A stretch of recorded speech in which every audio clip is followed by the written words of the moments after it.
Welcome to the second part of the series of videos I said I was going to make on Ash and SARS.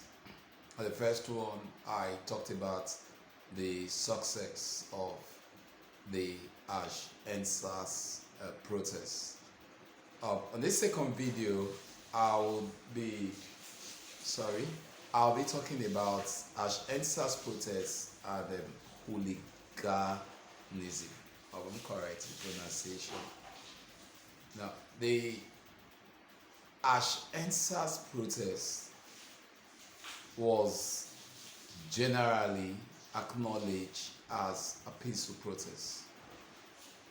Nigerians were just angry, or Nigerian youths were angry and came out to make their peaceful demands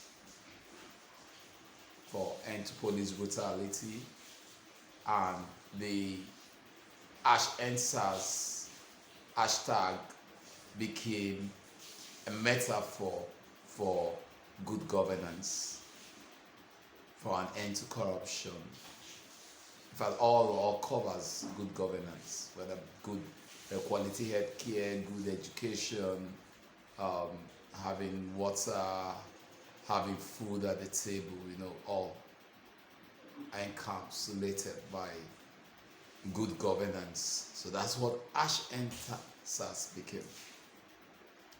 But they all did it peacefully, we all knew. The protest grounds were organized.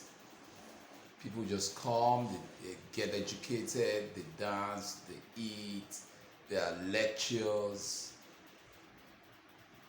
They were even cleaning the environment. And suddenly, instead of engaging the youth came under attack.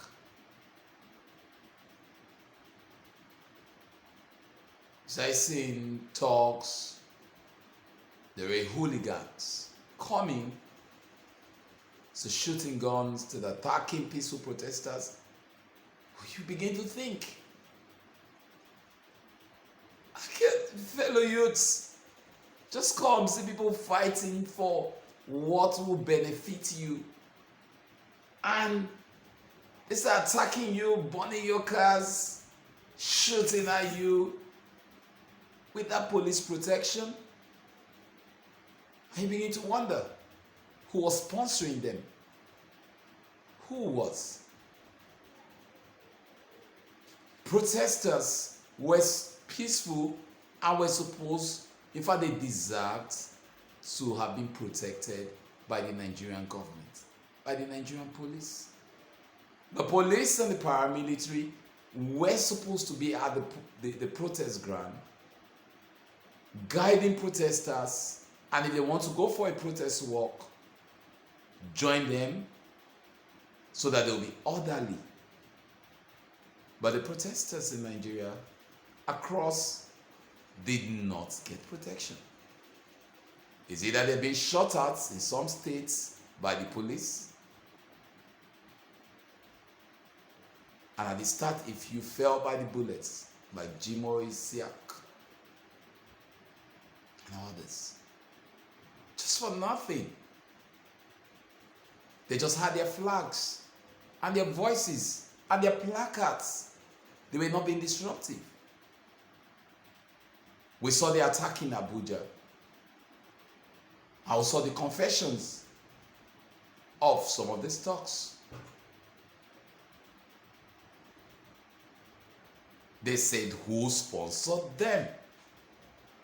There was a Sahara Reports TV interview. They confessed, and no arrest was made. The evidences are in the public space. They say they were paid 1,500 to attack peaceful protesters. They didn't even know what the protesters were. They just said, go, there are people there causing trouble, and go send them off. We don't even know what else they told them. That they will be ready to kill their fellow youth, their fellow Nigerians. If only they knew that the struggle was for them. Someone was sponsoring the talks. The reports were there, live. Thanks to the social media. They were live recordings. And the Nigerian government, through its state security agencies, didn't do anything to protect them. Still said nothing. Still made no arrest. That speaks volumes. And when this didn't work, when the protesters started getting their own security and checking themselves, the next thing we began to notice was certain persons started infiltrating. The next thing they started going around that the protest has been hijacked. The protest was hijacked by who? You had persons, yes, who had their own interests, who everybody came out for, they were angry for. But this protest at NSAS was a protest of the youth. And they knew what they were protesting for and why they were there. No politics, no religion, no ethnicity. So who was hijacking the protest? They all saw it. When they saw that the protesters were resisting the talks, they brought in hooligans to pretend as if they were part of the protest. They had a game plan. It was a strategy. And they were singing it. And even in the social media, they had persons you will suspect. Once you see the way they tweet, not everybody that was talking about Ash and SARS on the social media who were actually true protesters. They were pretending. Some came to drown the trend of Ash and SARS.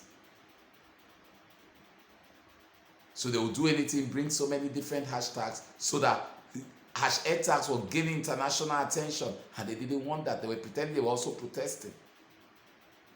Somebody is telling you he's in support of your protest, he's part of your protest. The next thing you begin to see, he's not discouraging you, he's not bringing fear tweets, he's not, you know where they're coming from. I don't know whether I'll call these ones, maybe we'll look for a name for social media, online hooligans, maybe. But they were the ones, you will know these guys first. In fact, in one of the protests in one of the states, someone just came with a Biafra flag. And they've been protesting there for almost 2 weeks. Igbo, Yoruba, Hausa, even people you will know used to talk about Biafra. But they were interested in the good of Nigeria.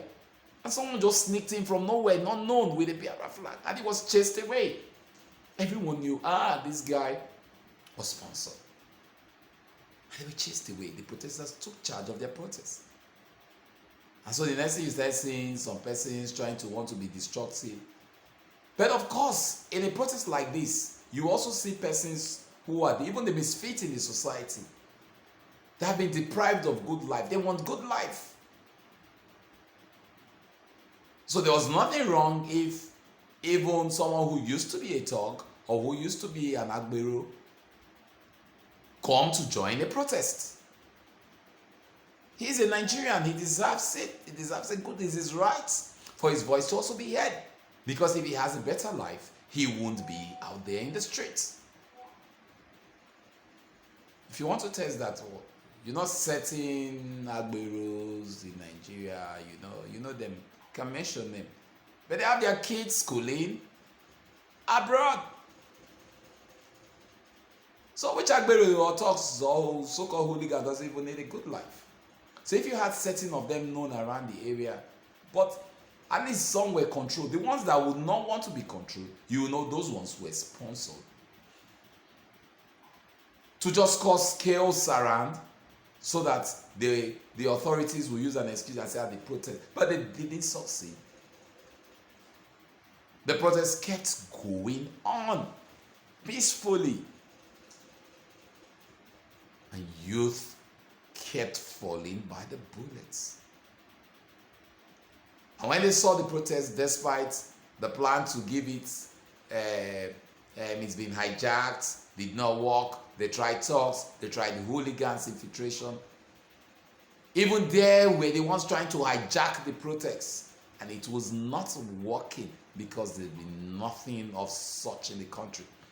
Nigerian youths have never been united. They were not brainwashed.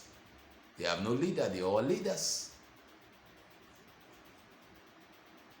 I think after this ends, as EndSARS protests in Nigeria will be studied across the world in universities across the world. It will be studied. I'm telling you, to be in history books, and how a protest will be so successful without a leader. And then when it was not working, they killed our youths. Their thuggery, their hooliganism, their hijacking. They are trying to give ethnic coloration. You saw some releasing press statement trying to give ethnic coloration to it. It was not working.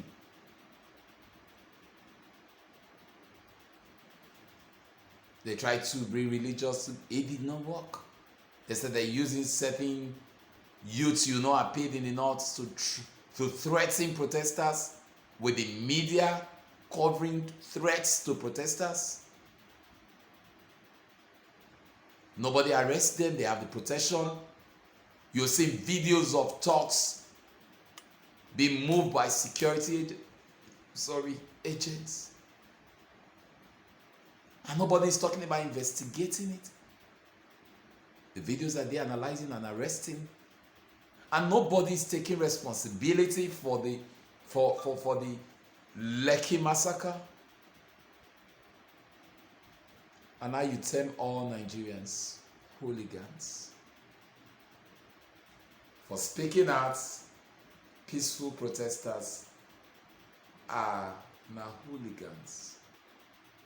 So the authority, the government should now ask itself this question: how did we get here?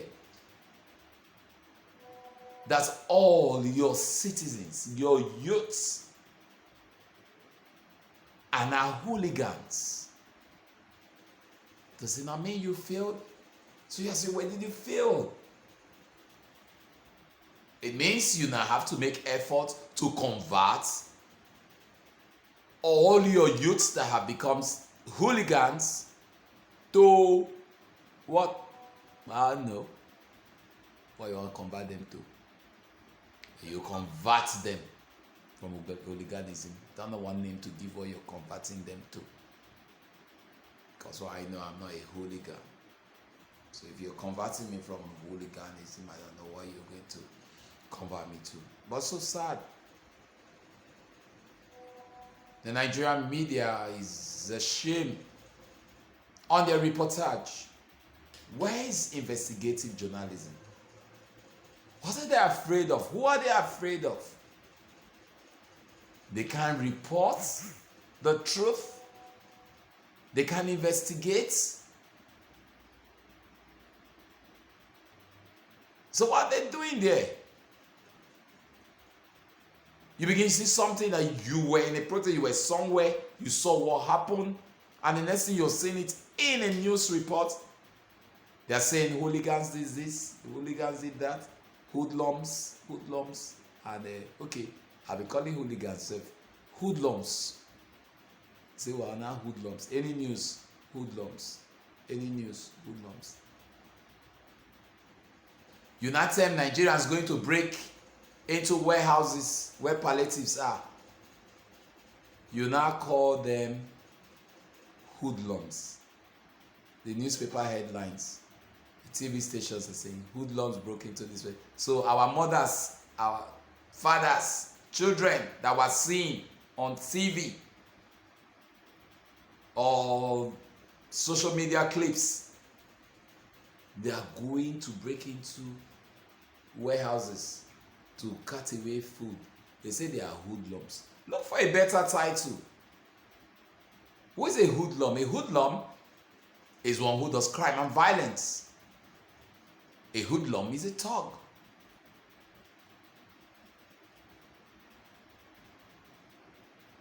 What supports hooliganism or hoodlums or thuggery?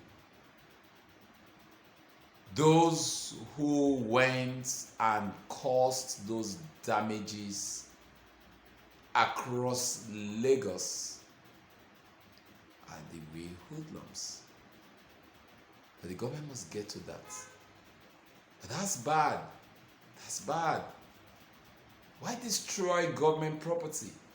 Why burn down those buses? The youths, the people need the buses for the daily movement. It's cheaper for them. It helps their lives. Why burn down people's property? Why raid shops of innocent people? Why? Those are the hoodlums. Those are the thugs. Go after them. Find out who is sponsoring them. If the security agencies can come with so much power on peaceful protesters, they should be able to fish out those thugs, hoodlums that destroy those property in Lagos. Lagos belongs to everyone. Lagos belongs to all of us. Lagos is our home. Lagos has given us so much. We can't destroy our home. If we do, where do we go? Look at the damages. When will we get back to where we got? It was our money, taxpayers' money that are used to build those facilities, the infrastructure. Whosoever did that should be brought to book. I expect very fast, not to blackmail people to accept what they did not do. That's what we're saying. That era is what we're fighting for. That's what Ash Answers symbolizes. We don't want innocent people to be raided, paraded, and made to confess to crimes they did not commit. Because we know as always. And if you do that, it means we'll see where we start fighting from. And if you cannot bring people to book, if you cannot bring the hoodlums who are causing those damages around Lagos to book, exposing them and their sponsors for real, not fake. If you cannot bring those who massacred our youths at Lekki toll gate, if you cannot bring all the policemen who have been involved in extrajudicial killing and brutalization of Nigerians across the country, then how can we trust your judicial panel? How can we trust you? But I'm expecting some persons to have been arrested. Like the CSP James Nwafo of Anambra State or Kuzu SARS, by now we should have heard he's under custody. While waiting trial. The serious offense is accused of murder, multiple murder, extrajudicial killings. But not doing that means you've been, just as you sent thugs to us to attack us during peaceful protests, to kill us, that means that's what you were using him and the rest of his kind for. That means that's what SARS, you turned SARS to what it is. You made them the monster they are.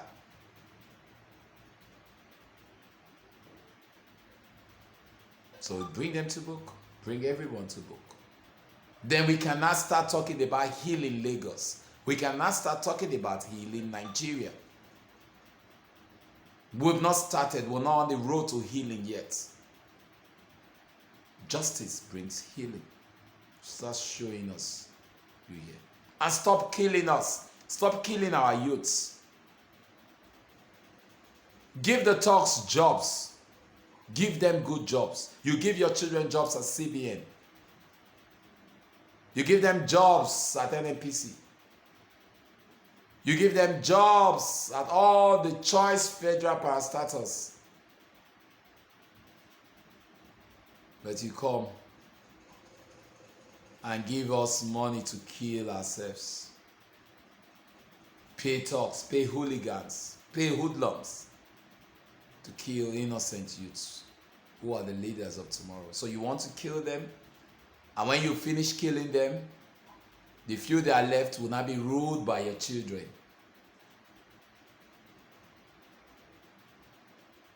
So when you empty the country of the youths, your children will not be there. Maybe you marry 1,000 wives for them to start another generation of children. Stop killing. Stop. Empower those talks you're sending to kill innocent youths. Empower them. Give them good jobs. Give them good education. Else one day they will come for you. They will come after you and your children. It's called karma. The security agents you're empowering with the bullets to kill our youths. Pay them very well so they'll be happy. Give them their better weapons to go fight terrorists, to go check kidnappers, to go check bandits. Empower them to fight those crimes, not innocent people. When you do this, you would have created a better Nigeria for the youths, which include your children, your nieces, your nephews, and you will create a safe country for them. And we'll have a Nigeria where Nigerians don't desire to travel at. How many Americans do you see out of America? How many Britons do you see out? How many French? How many Arabians do you see out? How many Egyptians? How many Moroccans are in Nigeria or elsewhere? I thought we have a Nigerian where it's big enough to accommodate us. Please, let there be a new Nigeria. End the thuggery. End the hooliganism. And I don't know what to call it. End the hoodlumization of the country. Stop calling peaceful protesters hoodlums. For those of you who hit palliatives, I'm not encouraging anyone to go break into any warehouse. When you discover, that's what we were doing with NSAS. When you discover that there are palliatives hidden somewhere, whatever excuse the government has, it is within your right to peacefully come out, march to your governor, and insist it be shared. If possible, let them have parts of persons in the community that you trust to monitor it. That's what you should do. Not break into it. Not risk your lives. They don't care about your life. They don't care about you. And be careful what you eat. Some of those goods are already expired. It's not for you. It's God that will punish them. God will punish them that did that. Don't worry. Don't take anything that's expired. So you don't poison yourself. It doesn't matter to them. But when you discover things, insist, march to your governor and insist for them to share it immediately. I'll beg all governors in Nigeria. Have a heart of humanity. If you still have COVID-19 palliatives, please share them. Both the ones in the warehouses and the ones in your bank accounts, please share them. release it to the people. Of what good is it to keep them? For good. Look at your own children. Imagine the good life you're giving to them. Look at them. Wonder if your children do not have what to eat, how do you feel? You give them the best meals every day. Think about others like them. Shouldn't be only your children enjoying. Sometimes even take your children to the villages, to the slums. Let them see how people are suffering, so they'll appreciate what they have. I would encourage you to help them. This breaking of warehouses, I just hope the government sees it as another warning sign. Rather than send security agencies to brutalize people, see it as a warning sign. Don't let it get out of hand. Take care of your people. That's why they voted you. That's why they voted you. Please. So sad. So sad. Be Nigerian. But we'll overcome this. We've started the journey. There's hope. I got hope now. I lost hope in the past, but now I have hope. And thanks to this generation of Nigerian youths, we are not hoodlums, for we are Nigerians. Always tell yourself, we are not hoodlums, for we are Nigerians. They know the hoodlums. They should go after the hoodlums. And let us Nigerians be